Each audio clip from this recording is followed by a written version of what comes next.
आप देख रहे हैं विन न्यूज। चैनल को लाइक और सब्सक्राइब करें।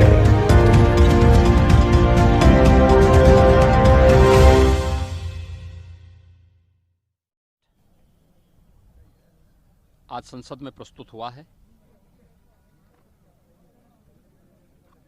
आत्मनिर्भर भारत की परिकल्पना को साकार करने वाला सर्वसमावेशी प्रगतिशील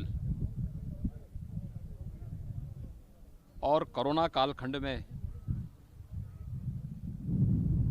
आत्मनिर्भर भारत की अर्थव्यवस्था को दुनिया की सबसे बड़ी अर्थव्यवस्था के रूप में बढ़ाने वाला यूनियन बजट का हम स्वागत करते हैं। समाज के प्रत्येक तबके का, खासतौर पर किसानों, महिलाओं और युवाओं के लिए एक प्रगतिशील बजट प्रस्तुत करने के लिए हम आदरणीय प्रधानमंत्री जी का और केंद्रीय वित्त मंत्री जी का हृदय से आभार व्यक्त करते हैं। बजट में जो बहुत महत्वपूर्ण प्रावधान है, खासतौर पर एमएसपी के लिए, किसानों के उन्नयन और किसानों की आय को दोगुना करने के लक्ष्य को प्राप्त करने के लिए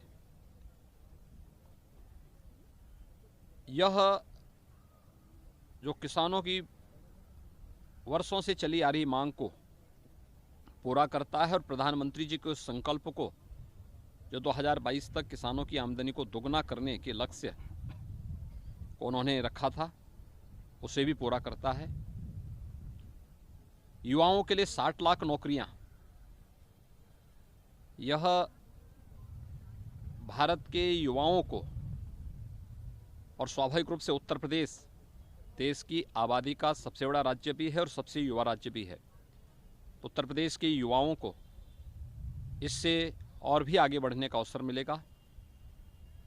महिलाओं के सशक्तिकरण के लिए, उनके उन्नयन के लिए मिशन शक्ति के साथ साथ अनेक ऐसे कार्यक्रम प्रारंभ करने का प्रावधान इस बजट में है जो महिला सशक्तिकरण के लक्ष्य को प्राप्त करने में सहायक होगा।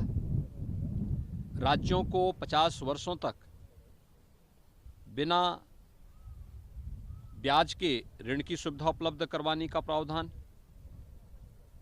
और भी ऐसे प्रावधान हैं। नदियों को जोड़ने के लिए उत्तर प्रदेश में बुंदेलखंड क्षेत्र केन बेतवा को जोड़ने के लिए बजट में प्रावधान होना, 400 Vande Bharat train, express train चलाने की घोषणा, यह आवागमन को और भी आसान करेगा।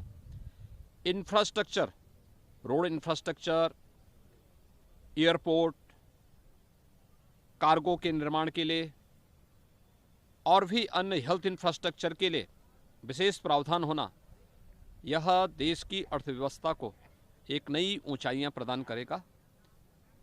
एक सर्वसमावेशी और प्रगतिशील बजट के लिए, आत्मनिर्भर भारत की परिकल्पना को साकार करने वाले इस बजट का हम स्वागत करते हैं।